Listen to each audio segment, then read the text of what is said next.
जय हिंद, नमस्कार, वंदे मातरम। साथियों, कैसे हैं आप सभी। एम गुरुकुल पर मैं अंकित आप सभी साथियों का हार्दिक स्वागत करता हूं, हार्दिक अभिनंदन करता हूं। साथियों, आज हम लोग मैथ के अपने जो है नंबर सिस्टम की शुरुआत करने जा रहे हैं। अच्छा, बहुत से मेरे बच्चों में क्या होता है कि मैथ को लेकर के डर बनी रहती है, और विशेषकर जो अपनी बहनें होती हैं उनको मैथ से बेहद डर लगा करता है। उनका जन्म जन्मांतर की दुश्मनी रहती है मैथ से, और इसी दुश्मनी को दूर करने के लिए, मैथ से आपका प्यार मोहब्बत बढ़ाने के लिए मैंने एक छोटा सा प्रयास करने की कोशिश की है नंबर सिस्टम के माध्यम से, जहाँ पे बहुत ही बेसिक कॉन्सेप्ट के साथ हम लोग पढ़ना शुरू करेंगे। तो देखिए, मान लीजिए कि अगर आपको कोई पेपर होने वाला है, और पेपर में आपकी क्या है कि हिंदी आने वाली है, 25 नंबर की हिंदी हो गई आपकी, ठीक है। और आपका जीएस हो गया, क्या हो गया आपका जीएस हो गया, ठीक, 25 नंबर का। रीजनिंग हो गई आपकी 25 नंबर की, और आपकी मैथ भी कितने नंबर की आने वाली है, 25 नंबर की, ठीक है।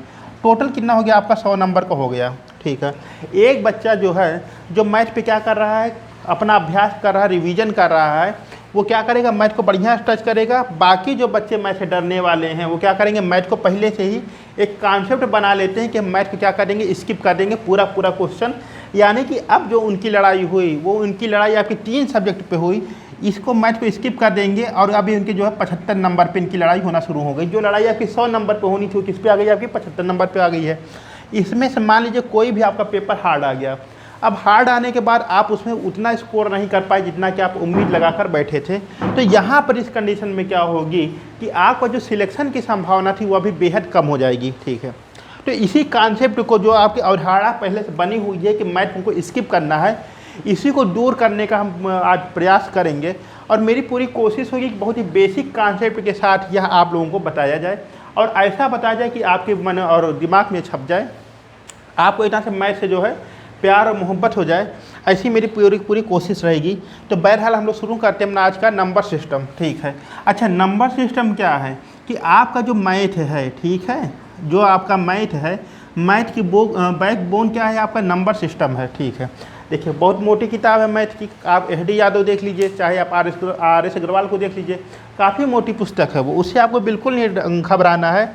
देखिए, जो आपका माउंटेन मैन कहे जाते हैं दशरथ माझी जी, दशरथ माझी के सामने जब पहाड़ तोड़ने को आया और उन्होंने संकल्प किया कि मैं इस पहाड़ को तोड़ूंगा, तो जो पहला प्रयास था वो पहली छीनी और पहली हथौड़ी से ही था। तो छोटे छोटे अभ्यास को करते करते हम लोग क्या करते हैं, एक बड़ा सा अपना मुकाम हासिल कर लेते हैं। सारी बातें यही हैं। और अब हम लोग शुरू करते हैं अपने नंबर सिस्टम को। तो देखिए, सबसे पहला क्या आता है, आपका आता है प्राकृत संख्या। कौन संख्या आती है, प्राकृत संख्या आती है, प्राकृत संख्या, जिसको हम लोग नेचुरल नंबर के नाम से जानते हैं, ठीक है। अब देखिए, अच्छा, अगर आपसे कहा जाए कि आपके हाथ में कितनी उंगली हैं, तो आप क्या करेंगे, 1 2 3 4 और 5 कहेंगे। मेरे हाथ में 5 उंगली हैं, ठीक है। तो जहाँ से हम गिनने का काम शुरू करते हैं, ठीक है, जहाँ से हम गिनने का काम शुरू करते हैं वो क्या होता है, आपका प्राकृत संख्या कहलाती है, ठीक है। तो इसकी जो परिभाषा बन जाएगी वह बन जाएगी, जहाँ से हम गणना कार्य शुरू करते हैं, ठीक, क्या कहलाता है, आपका प्राकृत संख्या कहलाता है, प्राकृत संख्या कहलाता है, ठीक। जैसे 1 2 3 4 5 6 7 8, ठीक, आगे ये चलता जाएगा, कोई दिक्कत की बात नहीं है। अच्छा, जो बहनें मैथ से बहुत डरती हैं, यकीन मानिए आपको कहीं भटकने की जरूरत नहीं है, आप कंटिन्यू सिर्फ 2 महीना मेरे साथ बने रहिए, उसके बाद अगर आपके अंदर डर रहेगी तब बताइएगा। आपके अंदर की जो मैथ की डर है वह मैं पूरी तरह से दूर करने की जिम्मेदारी लेता हूँ। तो देखिए, प्राकृत संख्या क्या होती है, जहाँ से हम गणना कार्य शुरू करते हैं वह प्राकृत संख्या कहलाता है। जैसे क्या हो जाएगा, 1 2 3 4 5 6 7 8 9 10, इतनी बात क्लियर हो गई, कोई इसमें किसी प्रकार की दिक्कत होने वाली नहीं है। अच्छा, अब दूसरी बात क्या आ गई, दूसरी बात ये होगी कि पूर्ण संख्या किसे कहते हैं, कौन संख्या, पूर्ण संख्या, ठीक है। दूसरी बात आ गई क्या, पूर्ण संख्या किसे कहते हैं, होल नंबर किसे कहते हैं। तो देखिए, प्राकृत संख्या का क्या कहलाती है, जहाँ से हम गणना का कार्य शुरू करते हैं, जहाँ से हम गिनने का काम शुरू करते हैं, वहाँ हमारी क्या कहलाती है, पूर्ण संख्या कहलाती है, प्राकृत संख्या कहलाती है। और जब इसी प्राकृत संख्या में, ठीक है, जब इसी प्राकृत संख्या में हम शून्य को शामिल कर लेते हैं, जीरो को शामिल कर लेते हैं। किसको? जब हम जीरो को शामिल कर लेते हैं, जब हम शून्य को शामिल कर लेते हैं, तो यही प्राकृत संख्या आपकी पूर्ण संख्या बन जाती है। कोई दिक्कत यहाँ तक में बिल्कुल नहीं। तो जब हम, ठीक है, परिभाषा लिखना तो लिख लीजिए, जब हम प्राकृत संख्या में, ठीक, संख्या में शून्य को शामिल कर लेते हैं,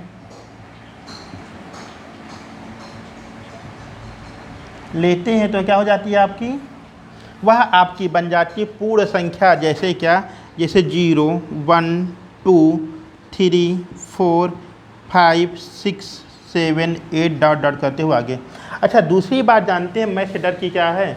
दूसरी बात ये है मैथ के से डरने की, क्योंकि हम लोगों को बेसिक कॉन्सेप्ट नहीं पता होते हैं। इस बात को लेकर के मैथ का जो मेन डर होता है ये वही होता है कि बेसिक कॉन्सेप्ट हमको गिनती और पहाड़े, तो विशेष करके अगर कोई कह दे 17, 18, 19 का पहाड़ा सुना दो, तो आप बिल्कुल क्या हो चुका है, भूल चुका है। उससे हम लोग को बहुत डरता है। कोई कहेगा 18 का पहाड़ा सुना दो तो हार्ट बीट अपने आप बढ़ने लगती है, शरीर पसीना छोड़ देता है, एसी में भी। तो ये सारी बातें जो होती हैं यहीं से आपकी उत्पन्न होती हैं।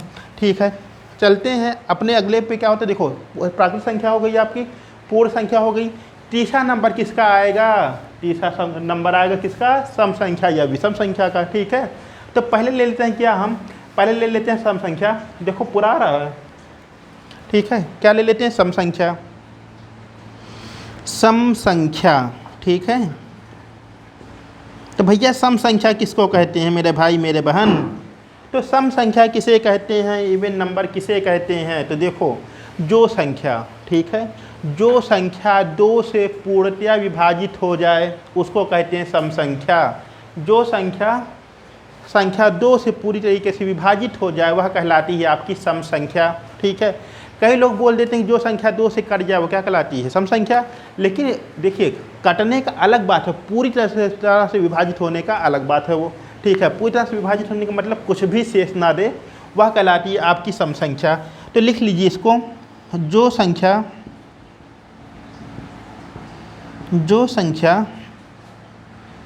2 से पूर्णतया विभाजित हो जाती है होती है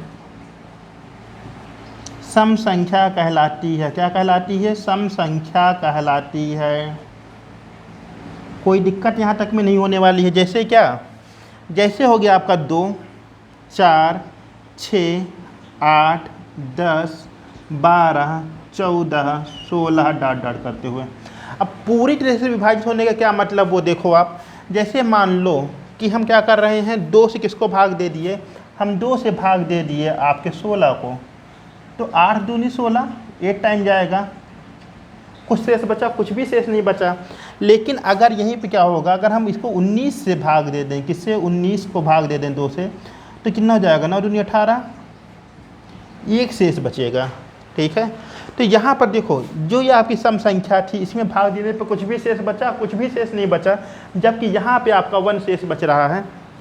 तो कह सकते हैं इस आधार पर आपको समझ में आ गया होगा कि ऐसी संख्या जिसे 2 से भाग देने पर शेषफल के रूप में कुछ भी शेष ना बचे वह हमारा क्या कहलाता है? सम संख्या कहलाती है। बहुत बढ़िया। ठीक है, देखिए अब आगे की कहानी सुनिए, आगे की कहानी क्या कहती है। ठीक, यहाँ तक में कोई दिक्कत? कि प्राकृत संख्या कौन सी होती है? जहाँ से हम गिनने का काम शुरू करते हैं और प्राकृत संख्या कहलाती है। जैसे 1, 2, 3, 4, 5, 6, 7, 8, 9, 10। और पूर्ण संख्या, जब हम इसी प्राकृत संख्या में शून्य को भी शामिल कर लेते हैं, 0 को भी शामिल कर लेते हैं, तो यह पूरा हमारा पूर्ण संख्या बन जाती है। बहुत बढ़िया। आगे कहानी क्या थी कि सम संख्या किसे कहते हैं? तो ऐसी कोई भी दुनिया की संख्या जो 2 से पूरी तरीके से कट जाए, कुछ भी शेष ना बचे, वह क्या कहलाती है? हमारी सम संख्या कहलाती है। फॉर एग्जाम्पल 2, 4, 8, 6 डॉट डॉट करते हुए आप आगे बढ़ाते जाइए, और जो भी संख्या आपकी कटने वाली है दोस्तों, पूरी आपकी सम संख्या कहलाएंगी। कोई यहाँ तक में दिक्कत होने वाली है नहीं है आपको? ठीक है, अब चलते हैं हम लोग किस पर? विषम संख्या पर चला जाए। यूं ही कट जाएगा सफ़र साथ चलने से, कि मंजिल आएगी नज़र साथ चलने से। देखिए अब क्या कहानी है, विषम संख्या। विषम संख्या, ठीक है, मतलब क्या, ऑड नंबर। ठीक, हम लोग डेली छोटा छोटा अपना एक टारगेट लेकर के चलेंगे और कोशिश करेंगे कि उस टारगेट को हम लोग धीरे धीरे जो है पूरा करते रहें। जैसे आज का जो टारगेट रहेगा, तो जो बच्चे नए हैं, अच्छा ये वीडियो किसके लिए नहीं है, तो जिनका जो है एग्ज़ाम लगा हुआ है और वो पहले से पढ़े हुए हैं, उनके लिए वीडियो नहीं है। यह वीडियो ऐसे बच्चों के लिए है जो कि अभी शुरुआत कर रहे हैं या मैथ में बिल्कुल जीरो हूँ, उनके लिए वीडियो बहुत ही आपकी लाभदायक होने वाली है।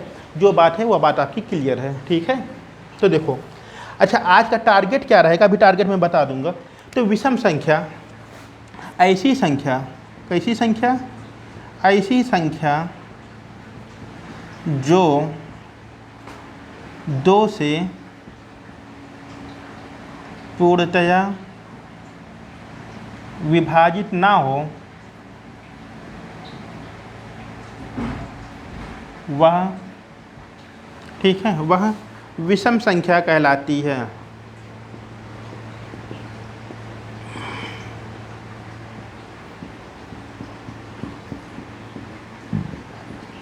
अब सुनो देसिया भाषा में, ऐसी कोई भी संख्या जिसको हम 2 से भाग दें तो शेषफल कुछ ना कुछ छोड़ दे। ऐसी कोई भी संख्या जिसे हम 2 से भाग दें तो कुछ ना कुछ शेषफल छोड़ दे, वह क्या कहलाएगी, वह कहलाती है विषम संख्या। कौन संख्या कहलाती है, विषम संख्या। फॉर एग्जाम्पल आप देखो ना प्लीज,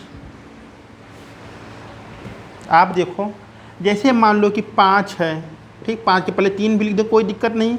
7 है, 19 है, 99 है, 999 है। इस संख्या में अगर हम 2 से भाग देंगे तो आपको क्या मिलेगा, आपको कुछ ना कुछ शेष जरूर मिलेगा।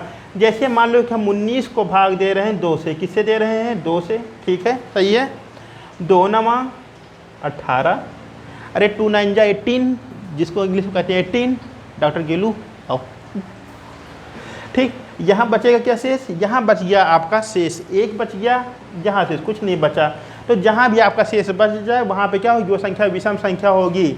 जो संख्या 2 से पूरी तरीके से ना कटे वह क्या कहलाएगी, आपकी विषम संख्या कहलाती है, ठीक है। ज़्यादा नहीं हो रहा आज। तो देखो आज हम लोग क्या करेंगे, यहीं तक का अपना पढ़ेंगे। क्या क्या आज हम लोग पढ़ें, आज हम लोग पढ़े प्राकृत संख्या क्या कहलाती है, ठीक है। अब हमारी पूर्ण संख्या क्या होती है, ठीक है। सम संख्या किसे कहते हैं, विषम संख्या किसे कहते हैं। और अब बारी आ गई है अपने आज के टारगेट की। छोटा सा टारगेट आपके लिए HW ये रहेगा। तो देखो, क्योंकि मैथना सीखना है, क्या करना है, सीखना है। और मान लो कि अब अगर हम किसी के सामने बैठ के पढ़ेंगे तो फिर शर्म भी आ सकती है। तो कोने तरह बैठ के, कहीं भी कोपचे में बैठ के, ठीक है, अपने घर में ही आप लोग क्या करना, पहाड़ा लिखने की कोशिश करना। मेरा मानना है कि 2 से 10 तक का पहाड़ा सबको आता ही होगा, ना आता हो तो लिख लेना यार, कितना समय लगेगा, ज़्यादा से ज़्यादा 2 मिनट लगेगा। 11 से आप शुरू कर देना। आज 11 से लेकर के 15 तक का पहाड़ा, ठीक है, टेबल लिखना कापी में, और 2-4 बार लिखोगे ना तो ऑटोमेटिक याद हो जाएगी। इतना छोटा सा आज का जो है टारगेट रहेगा। छोटा छोटा हम लोग टारगेट लेकर चलेंगे और एक दिन बहुत अच्छे मुकाम पर, बहुत हम लोग एकदम शिखर पर आ जाएंगे। तो वीडियो कैसी लगी कमेंट बॉक्स में अवश्य बताइएगा। मिलते हैं कल अपनी अगली वीडियो में, इसके आगे हम लोग बढ़ेंगे। तब तक के लिए अपना ख्याल रखिएगा। जय हिंद, और इस टारगेट को ज़रूर पूरा करिएगा।